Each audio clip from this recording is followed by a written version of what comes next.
হরে কৃষ্ণ। আগের দিন আমরা ভগবানের প্রণাম মন্ত্র জেনেছি, রাধারানীর প্রণাম মন্ত্র জেনেছি। চলো আজকে শ্রীল প্রভুপাদের প্রণাম মন্ত্র, মঙ্গলাচরণ এবং গুরু বৈষ্ণবদের কিভাবে প্রণাম জানাতে হয় সেই প্রণাম মন্ত্র জেনে নিই।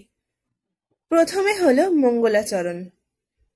বন্দেহং শ্রীগুরো শ্রীযুতপদকমলম শ্রীগুরন বৈষ্ণবাংশ চ শ্রীরূপং সাগ্রজাতম সহগণ রঘুনাথম নিতম তম সজীবম সাদ্বৈতম সাবধূতম পরিজন সংহিতম শ্রীকৃষ্ণ চৈতন্য দেবম শ্রীরাধাকৃষ্ণ পাদন সহগণ ললিতা শ্রী বিশাখানিতম চ।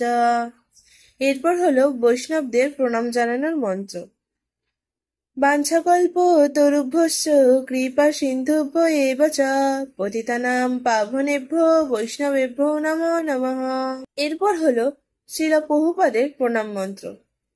নম ওম বিষ্ণুপাদায় কৃষ্ণপৃষ্ঠায় ভূতলে শ্রীমতে ভক্তিবেদান্ত স্বামিনীতি নামিনে নমস্তে সরস্বতে দেবে গৌরবাণী প্রচারিণে নির্বিশেষ শূন্যবাদী পাশ্চাত্য দেশতারিণে। এবং গুরু প্রণাম মন্ত্র হলো ওম অজ্ঞানতিমিরন্ধস্য জ্ঞানাঞ্জনশলাকয়া চক্ষুরুন্মীলিতং येन তস্मै শ্রীগুরবে নমঃ।